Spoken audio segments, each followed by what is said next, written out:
lumalaki yung gastos. Di ba? Pag minsan, nakikita nyo, ang ganda pa nung kalye pero sinisira. Bakit ang tagalibak ko? Parang sa maghapon nakakadalawang butas. Hindi naman tayo ganun.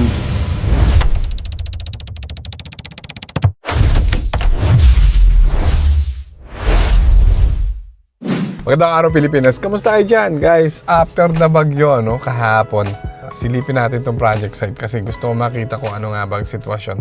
So balik kagabi mga tol, dumating yung super typhoon. So November 9. So ngayon November 10, site visit na agad tayo. Tingnan natin kung ano nga ba nangyari, ano na nga ba ang update dito sa ating Las Piñas project. So samahan niyo po ako mga tol. Oh, dito pala si Sir. Sir! Kamusta po? Kamusta po, sir? Shoutout kay sir. Siya yung big boss. Kaya na, ayaw magpakita na. Mula na. So yung mga tol, andito tayo. So yung usapan natin is, iaangat po natin ng 40 cm yung bahay doon sa kalye. Pero ito, ginawa na natin 60. Kasi nga, bakit ba natin inaangat yung mga property, yung mga structure natin doon sa kalye? Kasi kadalasan sa mga subdivision, or doon sa mga, ito katulad nito, National Road, Barangay Road. Ang nangyayari kasi mga tol, nagre-repair ng mga roads, ng mga kalye, dapat mataas ka. Para pag nagkaroon ng pagbabago sa mga road, sa mga subdivision road o barangay road, hindi napapag-iwanan yung bahay. Di ba may mga bahay tayo, maalala nyo, nung araw nakikita nyo kalahati na lang yung bahay. Kasi nga umangat yung kalye. After 40 years or 50 years, wala na. Bintana na lang nakikita mo tsaka bubong. Ang tawag doon na pag-iwanan na, ika nga ng panahon. So ngayon, matatalino na yung mga nagpapagawa ng bahay. Naiisip na nila yon mga tol. Kaya ang ginagawa ay inaangat natin yung mga structure natin.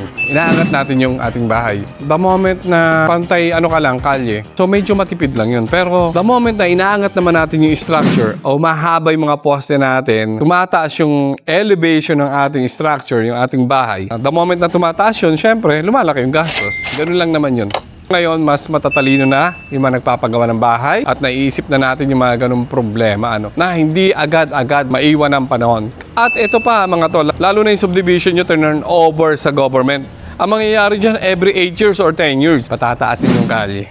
Yan. Patataasin yan. Kasi nga, may sila, maging project na government, mga politician natin, para magkaroon sila ng bagong project. So, pinapataas nila na, kadalasan napapansin nyo ba yun, yung mga kalye, di ba? Pag minsan, nakikita nyo, ang ganda pa nung kalye pero sinisira, pinapataas. So alam na di. So ngayon, speaking of bahay, inaangat na natin yan. Kadalasan, mga 2 feet. Yung iba naman, 1 meter. Katulad doon sa bahay namin sa Rizal. Inangat natin ng 1 meter. After 3 years, inangat na agad yung kalye ng subdivision. So nga mga tol, pag napapagawa ng mga bahay, suggestion lang po or tip ko sa inyo, iangat nyo na po yung inyong bahay sa kalye.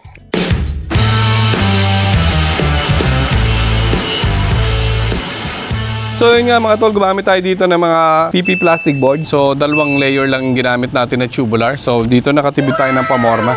Pero yung ibang part naka 3 layer, makikita nyo. So dito 2 layer lang. So okay naman. Makikita nyo, ito yung dating flooring. Itong red na tinutungtungan ko ngayon. Ngayon, mas mataas na yung biga. Biga na to mga tol. Dito pa yung mga flooring natin. Mas mataas na siya ng todo. Dito sa poste, gumamit tayo ng 10 pirasong 16mm. Siyempre may lateral ties. So lateral ties yung tawag sa mga poste. So yun nga mga tol, doon nga pala sa designer natin, we have 2 designer na nag-design nito. Nung una, meron tayong perspective na nauna na. And then pangalawa, inulit-uli ni architect. So sa tingin nyo, tatanungin ko lang kayo, ano kaya mas magandang design? Ito kayang design na ito? Or itong design na to? Sa tingin nyo kaya, alin ang mas maganda? You can comment down below. Pero hindi ko muna sasabihin kung ano yung nagustuhan nila boss. Explain natin yan sa mga susunod na video. Nakita lang natin dito after the typhoon, nagkaroon ng typhoon kagabi. Sunday night. So ngayon Monday, November 10 ngayon mga tol. Ngayon, wala pang 24 hours, sinilip na agad natin itong project site. Kasi ito yung medyo nakabukas na project site. Although meron naman tayong binuksan sa Morong, meron tayo sa San Jose del Monte, meron tayo sa Pasig. Pero ito yung gusto ko lang makita kasi ang kagandahan dito mga tol, maganda yung pundasyon dito at saka medyo mataas yung lugar. Nung ina-excavate ito mga tol, ni backhoe, nahihirapan siya kasi ang report sa akin napakatigas. Kasi sa pagkakaalam ko mga tol, itong area natin na kinatatayuan ay mas mataas sa ibang lugar dyan. Pababa na yung kalye dun eh. Ito na nga mga tol sa pagkakasilip natin dito sa project site. Sa sobrang lalaki ng mga butas, may tubig talaga na naiwan. Nagkaroon ng water ponding. Salamat sa Diyos at hindi naman tayo nasalanta ng todo dito sa Kamaynilaan. Sa Las Piñas, sa Morong, sa San Jose, parang ambon lang yung dating. Medyo malakas lang yung hangin. So natatakot lang yung mga workers natin, syempre. Hindi naman ganun katitibay yung mga barracks natin, sa totoo lang. Yung mga barracks ng worker, pag minsan nagkakamadalian gawin, at hindi naman talaga siya typhoon proof. Mga workers natin ang iniisip natin kapag may typhoon. Hindi katulad sa San Jose del Monte mga tol, may buhos na doon, may slab na, kaya wala na silang kakatakutan doon. If ever na masira yung barracks nila, may sisilungan sila kasi may slab na. Maganda yung pagkakabuhos dito mga tol. Although ito parang half lang, kalahati pa lang yung nabubuhusan natin dito. Alam niyo naman sa construction, ano ba yung pinakamahirap na phase ng construction? Di ba yung mga pundasyon? Dapat sigurado tayo, talagang masusunod yung mga dapat masunod, yung mga clearance, yung distances, yung concrete cover. Dapat lahat yan nasusunod. And even yung paglalatag ng bakal mga tol. Natutuwa ako dahil maayos yung pagkakagawa dito. Nga lang napakalalaki ng butas, sa sobrang yata si Bako Kaya pala sabi ko, bakit ang tagal libak ko? Parang sa maghapon nakakadalawang butas lang.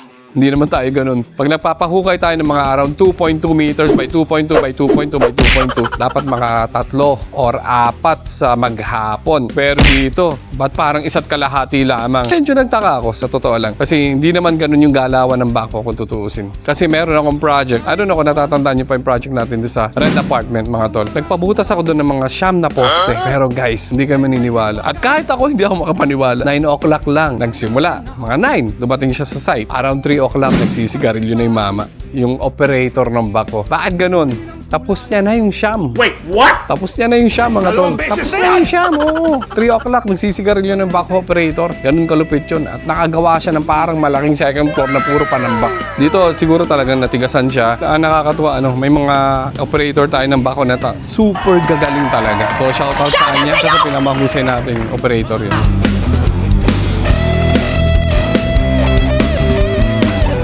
So yun nga mga tol, kapag nagpuputol tayo ng beam, typically sa L, pwedeng L over 3. Typically sa length of the beam, pwedeng L over 4. Pwedeng L over 3, naka-slant siya. Bawa, ito, yung typical na length ng beam na ito, kunwari 1 meter, tapos naka-slant yan. Makikita nyo yan sa mga book natin, dinidiscuss yan sa code natin. Sa NSCP, sa ACI code. So ano nga ba yung ACI code? American Concrete Institute. And then yung NSCP naman natin, nare-revise. May mga pagkakataon na hindi na pwede yung mga maliliit na poste. Lalo na ngayon, nag-earthquake. So malaki ang ginagampanan ng mga poste natin. Lalo na kapag mga mid-rise or mga second floor, third floor. Pero yung mga ground floor lang, mga tol. Kung ground floor din lang, pwede na yung mga 20 by 40. Pero kapag nag-second floor ka na, nag-third floor ka na, hindi na-approve yung 20 cm by 40 cm. So ang minimum natin, nasa 250 na. Lalong-lalo na kung 3 palapag. Although you can reduce naman the dimension of the post, but syempre dapat sagana sa bakal. May mga pagkakataon kasi nung araw ang lalaki ng poste. Pero magugulat ka naman, hanggang ngayon nakatindig pa. Manggagawa ng 80s, 70s, 60s. Yung mga buildings natin noon ay talaga namang nakatindig pa. Ayan. Ika nga ay matibay.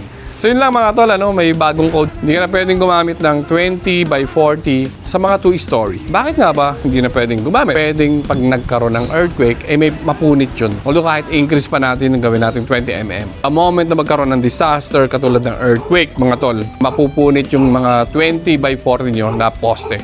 So ngayon, nag-a-adjust na tayo mga tol. Ginagawa na natin, pinapalakihan natin yung mga poste. Pero syempre mga tol, pag minsan, ayaw ni architect ng malalaking poste. Kahit sino naman, di ba? Pag nasa bahay makikita mo, ano ba yan? Ba't nakausli yung poste? Pero ganun talaga, pag talagang engineered yung bahay, yung mga structure, yan. Malalaki talaga yung mga poste. Kapag dumaan sa mga professionals, ay talagang malalaki yung mga poste. Magulat kayo kung ang bahay nyo ay kalaki-laki o ilang palapag, 3 palapag, tapos yung mga poste nyo ay ang ninipis. Ayan. Yan tayo magtataka. Doon kayo magulat.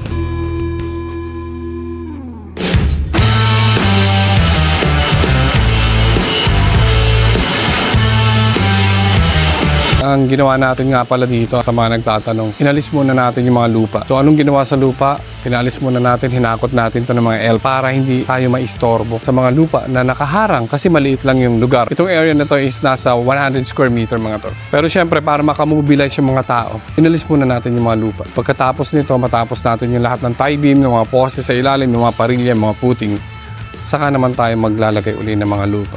And then saka natin ito i-compact. Pero hindi naman lahat nasira yung pagkakasemento dito. Yung mga gilid-gilid lang. So yun ang pupunuan natin ng mga lupa, panambak, para matamper siya. Saka pala tayo makakapag-wall material dito. Siyempre, inuuna natin yung mga beams, yung mga poste. Inuuna natin yan. Yan, bago tayo magkaroon ng skin. Yan, kumbaga, yung wall material natin is ano lang naman yan eh. Pinakabalat ng struktura. Siyempre, ang pinaka-importante, yung biga, yung pundasyon, yung poste. Yan, yung tie beam natin.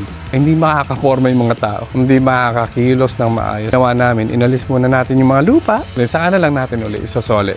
Para mapunuan yung mga kulang at mga hukay dito na sobrang lala. Ganun lang yung diskarte natin na ginawa dito para makakilos tayo. So nga matol, nasa 3 weeks na tayo dito. At 2 poste na lang ang kulang para dun sa dulo. Sa master's bedroom. So we have 2 poste na lang sa dulo. And then, may enclose na natin yung property. And then makakaraos na tayo sa pinakamahirap na bahagi. So yun lang mga tol. I hope nakapagbigay kami ng konting information. Maraming salamat sa mga sumusuporta. Maraming salamat sa mga sumusubaybay. So hanggang sa muli, hanggang sa susunod na video natin ha. Ingat!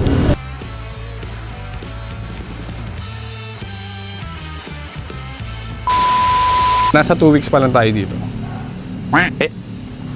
Lagpas na yata ano? 3 weeks. So nga matol, nasa 3 weeks na tayo dito. Ano? 4 meters to. May 1 meter tapos naka-island. May tayo na puso.